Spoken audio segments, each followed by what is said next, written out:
Pois esse é um trecho do documentário Veneno Tá na Mesa, de Silvio Tendler, o Brasil, que hoje é o maior consumidor mundial de agrotóxicos. Né? Bom, em relação à questão voltando então, à questão da propriedade, né, das sementes e como é que os transgênicos entram nesse contexto. Na realidade, essa realidade que está se enfrentando hoje não é em vão, né? E essa discussão, como disseram os companheiros, não é qualquer, porque ela envolve uma questão de estratégia. A soberania alimentar está colocada no centro do problema, né? Ou seja, a soberania alimentar é diferente de segurança alimentar. Segurança alimentar é fornecer a quantidade de alimentos suficiente e necessária para que as pessoas atendam a necessidade básica. Agora, a soberania é diferente.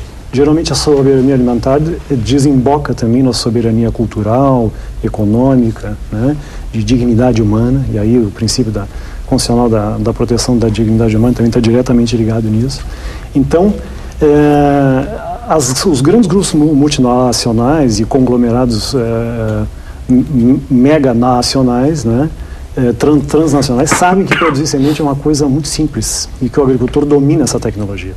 Os povos da floresta, os quilombolas, os indígenas, conhecem essa tecnologia há muito tempo. Então, isso tudo teve um propósito, na realidade, como eu disse antes, quando se estabeleceu as bases para a Revolução Verde, para a transformação do paradigma na agricultura, que é justamente, como foi bem colocado, vamos dizer assim, um fruto da Segunda Guerra Mundial, né? Então, de lá, se retirou da terra a capacidade produtiva e entregou essa capacidade produtiva aos insumos químicos, né? A terra não era mais um receptáculo de produção com uma possibilidade, uma potencialidade intrínseca, né? Isso era entregado de alguma forma a uma externalidade, algo que vem de fora. E a partir daí, na realidade, nós vamos colhendo frutos disso. Os transgênicos, vamos dizer que assim, é a expressão mais recente desse processo. Chamada de segunda Revolução Verde, Revolução Biotecnológica. Exatamente, poderia se denominar assim, né? E ocorre que, por uma série de razões, né, se rompe então a biodiversidade para se estabelecer, como o vídeo também já mostrou, uma uniformidade genética. E aí nessa uniformidade há uma redução da base genética, né? Eu não sou especialista nisso, mas pelos estudos a gente claramente percebe isso. Eu acho que os companheiros podem redução genética, se usa termo, uma redução. E se cria exatamente na busca de uma produção e de uma produtividade mais elevada, se fragiliza aquela variedade, ou seja, se cria uma variedade de planta muito mais frágil. E o que é pior, como ela não é capaz de sobreviver como o milho crioulo, ou as variedades crioulas, ao habitat onde ela se desenvolveu, há uma transformação desse habitat, desse meio ambiente, né, para que acolha essa semente já então modificada. Quer dizer, surgem dificuldades com relação à própria planta, há um problema de fluxo gênico, né, que é uma transposição já dos vetores que são utilizados para construir a planta transgênica para outras plantas, ervas daninhas, está se criando já super pragas, aí, uma série de outros problemas. Quer dizer, a miscigenação também dos princípios do milho transgênico e da soja, enfim, do próprio arroz, com outras plantas crioulas, né, está se perdendo completamente a caracterização, vamos dizer assim, do que é transgênico, do que não é, do que é híbrido, né, do que não é. E junto com isso, na verdade, houve um movimento também da legislação adaptada ao caso. Como foi bem colocado,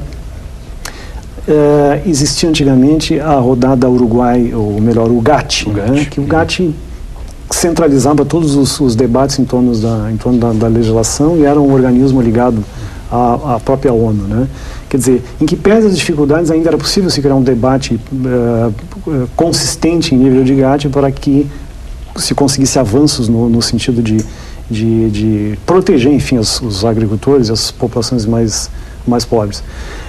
Mas houve uma mudança nessa política no ano de 1994, quando se estabeleceu a última rodada do GATT para negociação comercial e se criou a OMC, ou seja, se migrou do âmbito do GATT para a Organização Mundial do Comércio e os países vinculados à organização foram obrigados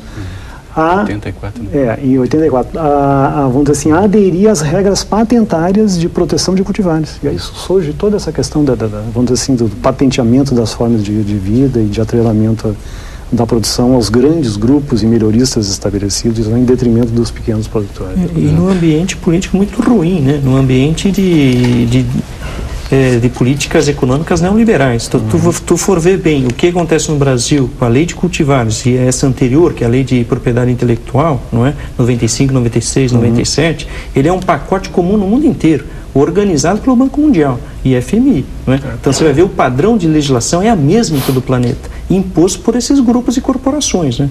Então você vê essa mudança, surge a OMC como desdobramento da rodada do Uruguai, do GATT, né? E dentro dela um ambiente político e econômico neoliberal, de desmonte do aparato público. Não é? Então desmonta a Embrapa, desmonta a Emater, desmonta tudo que é serviço público para a agricultura, não é? E fortalece o mercado e fortalece as transnacionais. E no plano institucional vem todo esse pacotão, e a Sementes veio, não é? Com esse conjunto de legislações. E se olhar no Brasil é o mesmo período que acontece em vários outros países. Né? No caso aqui foi o governo Fernando Henrique, em outros países foi... Né? E isso é organizado internacionalmente. Né? Olha, infelizmente, nosso tempo está quase esgotado, só gostaria que o Giovanni falasse um pouquinho, rapidinho, Giovanni, a respeito do trabalho da Emater, aí não só no desenvolvimento da semente crioula, mas também no aporte ao agricultor em relação às outras tecnologias. Por exemplo, a semente crioula nos remete também à produção orgânica, né? Como é que, se for possível, rapidamente? Sim, eu só queria salientar que a semente crioula, além de ter a semente que vai gerar uma nova planta, ela tem junto com ela, né, uma história de saberes, né, de conhecimento que isso é ancestral, né, e ela faz parte de um processo, né, de produção ecológica dentro de um sistema de produção agroecológico, né. Então a semente crioula não pode fugir nunca, né, de uma propriedade que quer produzir produtos saudáveis, e aí a população rural e urbana também tem que se preocupar em buscar alimentos sadios.